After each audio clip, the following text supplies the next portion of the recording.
Bien, muy buenos días a todos y a todas.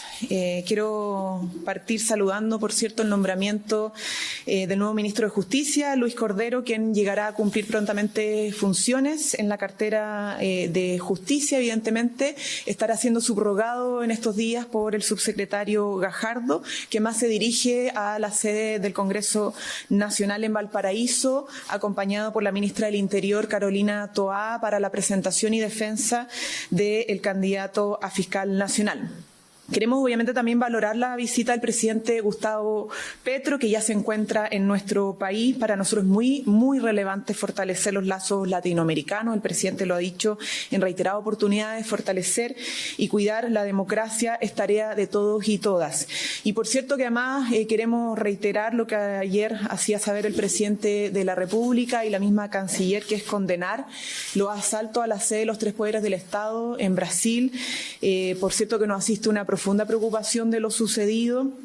Queremos expresar además nuestro apoyo a la democracia brasilera y particularmente al presidente Luis Ignacio Lula da Silva por este vil ataque a los tres poderes del Estado. Es importante cuidar la democracia y para eso vamos a estar también como país siempre defendiéndola y colaborando en todos los organismos multilaterales para poder protegerla. En relación a estos temas y obviamente también a los indultos, sé que hay muchas preguntas, así que pasemos ya a esta fase para responder sus consultas. ¿Quién va a partir? ¿Cómo está? Muy buenos días. Bueno, preguntar respecto a lo que ocurrió este fin de semana. El presidente de la República, Gabriel Boric, habló de desprolijidades a la hora de ejecutar estos indultos, ¿no es cierto? Preguntar a qué se refería el presidente cuando habla de desprolijidades. ¿No sabían los antecedentes completos de los indultados, como es el caso, por ejemplo, de Luis Castillo? Bueno, a ver, la idea es aclarar varias cosas, ¿no? El presidente detectó efectivamente que hubo desprolijidades en la ejecución de una decisión política, fruto de una facultad presidencial que es de indultar.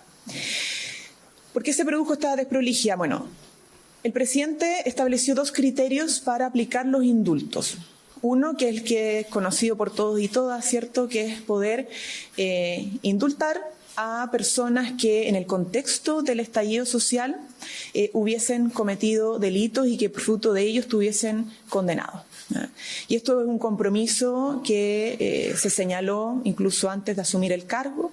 De hecho, tuvimos una larga discusión respecto a la posibilidad de tener una ley general de indultos que involucrara tanto a las personas que estaban con prisión preventiva por mucho tiempo en las cárceles, como también a los condenados o condenadas a propósito de esta situación anómala y excepcional que vivió el país en el marco del estallido social.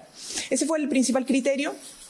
Y el segundo criterio que fijó el presidente era que en la carpeta, ¿cierto?, de aquellos que estuvieran bajo esa condición, se excluyeran personas que tuviesen antecedentes complejos previo al estallido. Y efectivamente, ese segundo criterio fue el que no se cumplió, ¿ya?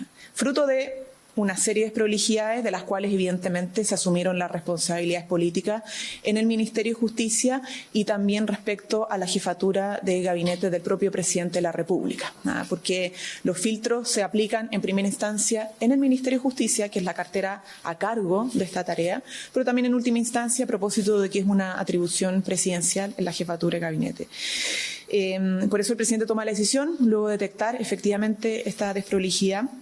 Pero esto no dice nada de relación con la componente jurídico legal de los decretos de indulto. Y eso es sumamente importante señalar. Una cosa es el incumplimiento de este segundo criterio político que fijó el presidente y otra cosa es la legalidad de los decretos. Eso no está en cuestión. Los decretos están bajo la ley, ¿cierto?, jurídicamente bien elaborados y por lo tanto no tienen ningún vicio legal. Pero bueno, se detectó este problema y por eso se tomaron las medidas políticas correspondientes, ¿no? Y eso es algo que ha asumido el presidente y lo ha dicho también públicamente. Ministra, dentro de estas desprolijidades, ¿eran 11 o 13 los indultados? Porque conocemos que habían 2 indultos que fueron firmados un día posterior. No, lo que pasa es que, el listado es el listado, es el que autorizó el presidente. Lo que pasa es que no se realizó el filtro previo, ¿no? Entonces, la autorización de los decretos es en base al listado que conocemos, ¿no? Pero como no se produjo ese filtro, se cometió efectivamente esa desprolijidad que llevó a incumplir un criterio político que el presidente había fijado y que particularmente recae en el caso emblemático que todos conocemos, ¿no? Pero el listado es el que ustedes conocen y el que fue finalmente autorizado.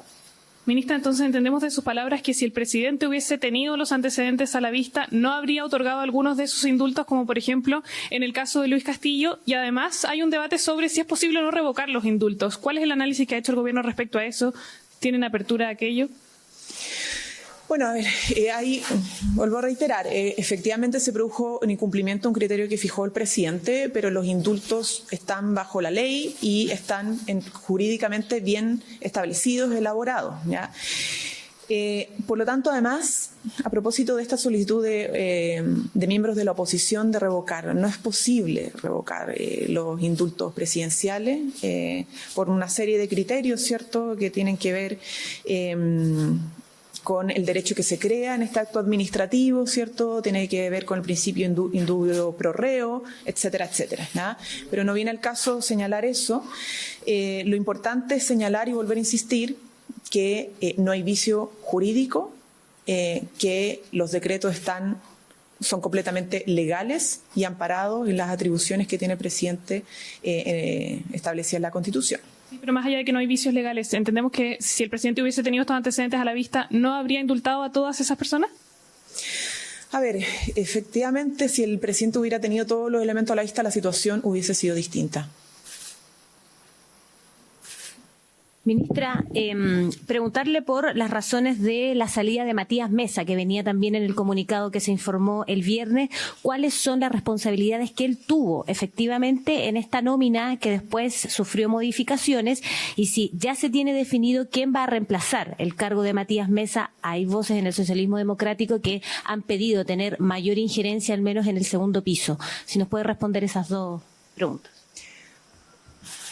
A ver, respecto a Matías Mesa, ex jefe de gabinete del presidente, lo señalé anteriormente, ¿no? Lo que pasa es que aquí hay dos responsabilidades políticas respecto al proceso, ¿no?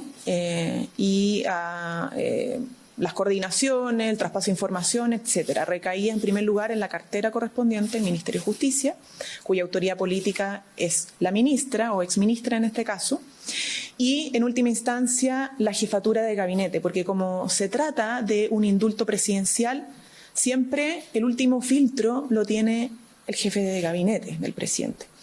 Y a propósito de la desprolijidad, entonces se asume esa responsabilidad política y se presenta la renuncia correspondiente. Por lo tanto, respondo nuevamente, ¿cuál es la responsabilidad que le correspondía al jefe de gabinete del presidente de la República? Es ser el último filtro antes del presidente, y eso no se produjo como correspondía. ¿Y quién podría, o ya se ha pensado quién podría...? No me corresponde, es alguna decisión del presidente. Ustedes saben que la jefatura de gabinete es una autoridad pública, son personas de exclusiva confianza del presidente, y él determinará quién asume en reemplazo de Matías Mesa. ¿Cómo está, ministra? Dos cosas. Uno, saber su opinión acerca de la desaprobación del gobierno. Según la última encuesta académica, llega a un 70%. Quería saber si es que para ustedes, más allá de que esta es una sola medición, es el momento más difícil que les ha tocado atravesar durante los últimos 10 meses, los primeros 10 meses a cargo del Ejecutivo. Y dos, ¿cómo se sale de esta situación? Y por otro lado, solo para volver al tema de los indultos, ¿qué mensaje se le da a las personas que fueron afectadas por personas que hoy día están indultados y que se está reconociendo que quizás de haber tenido todos los antecedentes, ellos seguirían en la cárcel? A ver, lo primero es que sí, es un momento bastante difícil para nosotros como gobierno. Creemos que las encuestas obviamente hay que mirarlas con atención, siempre lo hemos hecho. Y bueno, es parte también de la tarea de ser gobierno estar para los momentos difíciles y no para los momentos, solamente los momentos más positivos, ¿no? Y lo asumimos con responsabilidad. Esta desprolijidad que se cometió tuvo consecuencias, ¿ya? Porque entendemos que en política cuando se cometen estas faltas o desprolijidades hay que asumir las responsabilidades políticas lo más rápido posible, y lo que nos interesa evidentemente es poder enfrentar los desafíos que nos ha planteado la ciudadanía con mayor fuerza, con mayor responsabilidad, y en eso la agenda de seguridad va a ser un tema importantísimo. Esperamos también esta semana de poder avanzar. La segunda pregunta.